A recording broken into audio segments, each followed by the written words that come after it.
Don't worry, guys. The Supreme Court has a plan.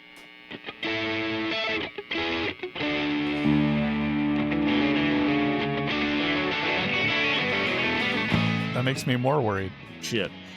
Yeah, that was kind of how...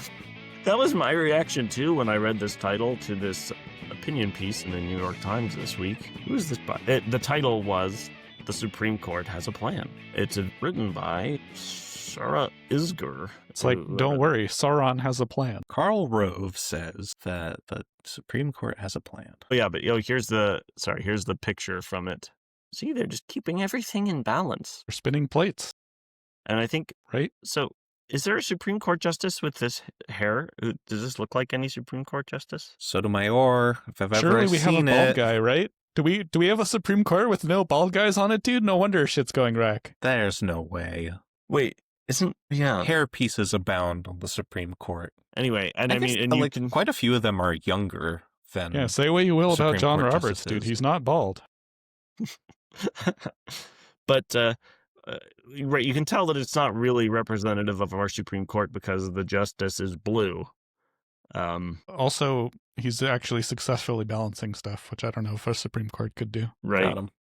But you can see this article was like kind of interesting, but also kind of annoying and frustrating. The Supreme Court, or what was I saying earlier about how, like, you can kind of come up with justification for like everything. And they do. So there's a case in front of the Supreme Court, Trump v. Slaughter. What? Dude, that was a crazy court name. So this is about, Mr. Slaughter, Ms. Slaughter was a member of the executive branch who was fired by Trump. And so this is the FTC commissioner, I think, Rebecca Kelly Slaughter. There's a federal statute that limits their removal. They're only allowed to be removed in cases of inefficiency, neglect of duty, or malfeasance. And he removed her for no reason. Or probably because she was none of those things, I'm guessing. He only wants people who do malfeasance. And so she sued, and it's making its way to the Supreme Court. There's been a bunch of sort of similar cases. And one of the big concepts that the author of this article is assuming is going to be relevant is this unitary executive concept. So this is the idea that, so the Constitution says, we can pull up the quote exactly, but it's something like, the executive power of the government of the United States rests in the president. And so I think what that like literally means, and I think that what they take it to mean, is that the president gets to make all the decisions about the execution of our nation's laws. And so, you could say that means they should be able to hire and fire people that they want. But like, I think it kind of makes sense to say that the president ought to be able to fire people in the executive branch if they don't like them, or like if they're not implementing their political agenda. I don't know. So what do you guys think? Like, on its face, do you see a case for this? So here's the thing, though, right? Like, at the beginning of the country, it was like this, right? The president could hire and fire whoever he wanted, however he wanted. And it turns out that sucks tremendous ass for like several serious reasons, and that's why we don't do it anymore. So one of the main reasons being you can sell all of those positions became objects of political patronage, right? You sell those positions through like favors and whatever, and no one of any serious competence gets put into the positions that are very important to fill if you want to have a functional executive branch. You want to have competent people. The spoils system or whatever, right? In the textbooks, right. I feel like. Yes. And it's the reason we have the Civil Service Act. Is that what it's called? We talked about this on like a previous episode. I don't know.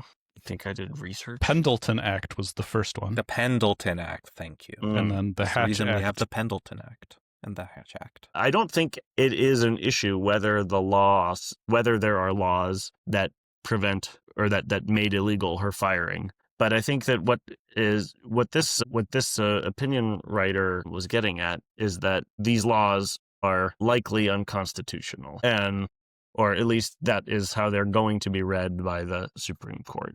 That basically they're all about that the executive authority rests in the president, and if you write a law that contradicts the Constitution, without amending the Constitution. The way that theoretically works is that that's not a constitutional law, and it would be struck down. I mean, it seems like bullshit to me because, like, already we have the precedent of in the Constitution, right? The, cabinet positions have to be approved by the Senate. He can't just hire and fire whoever he wants. Well, but in this case, we're talking about firing. I feel like you can sort of separate these things, right? Like, sure, there's nothing in I don't remember anything in the Constitution about the president firing people, right? Like, fine, the Senate can confirm appointees, but like, why shouldn't the president just be able to fire people? And it's also, I mean, I feel like that also, the patronage argument is a little weaker against just firing. Though, yeah, I mean, you can just fire the boss and then the boss of the boss and then the boss of the boss and just promote your spoil person all the way up the chain that way. But yeah, they're pretty intertwined. And moreover, like, we want, I guess I shouldn't say we as in like all of America want these services to function, because clearly a huge portion of the country doesn't want these services to function. We have a administration that wants to dismantle the Department of Education. They have already gotten rid of USAID. There's like that they're under the impression that the poor eat too much food and have it too good in this country, and they want them dead. I think that's right. That's like what they, are putting out. I think there are definitely people who think that. And I think there are a lot of people who think that, or a lot of the very powerful people who are pushing this think that.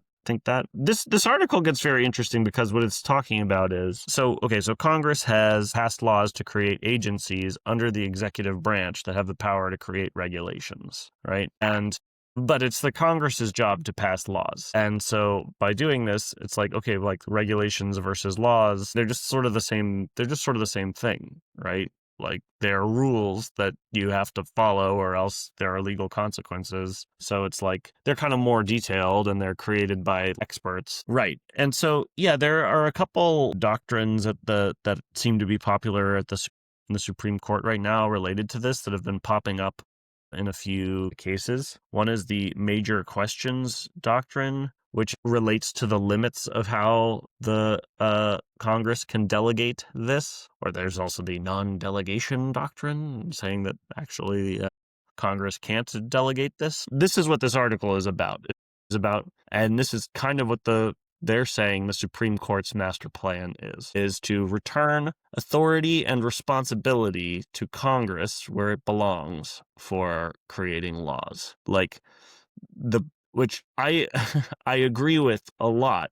Like, I think it makes a lot of sense to say that it's like, okay, so whatever, pick your agency, EPA, right?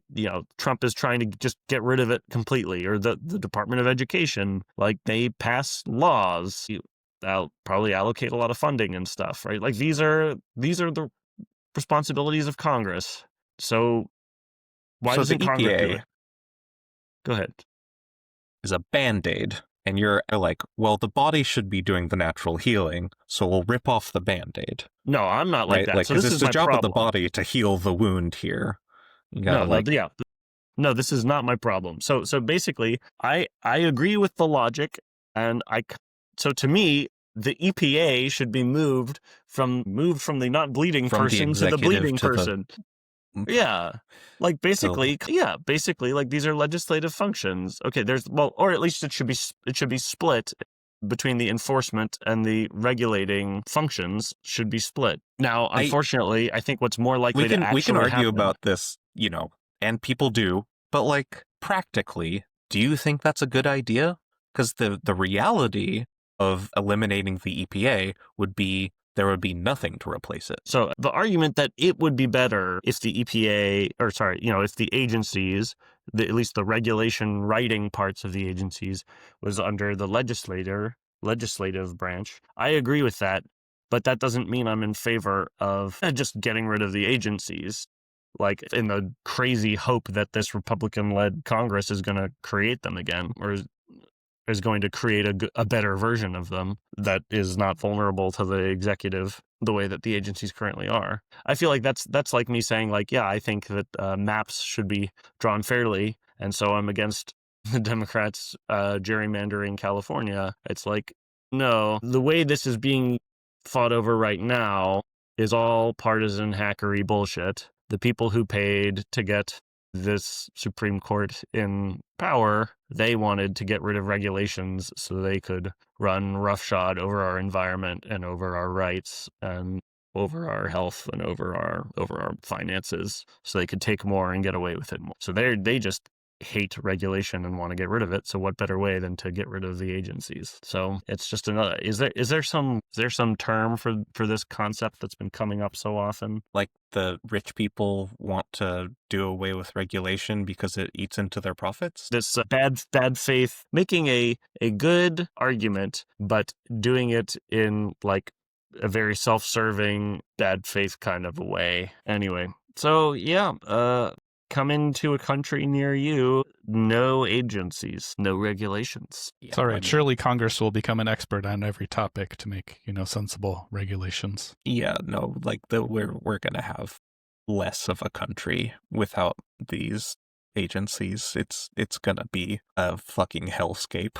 I mean, think how long it's been since we had a river catch on fire, dude. We used to be a real country with flaming rivers. Now we're gonna make America great again, dude. Yeah, I know. I should cite my optimistic mantra. It can always get worse. Amen. All right. Well, if you can think of any good ways to make it worse, leave a comment, like, and subscribe.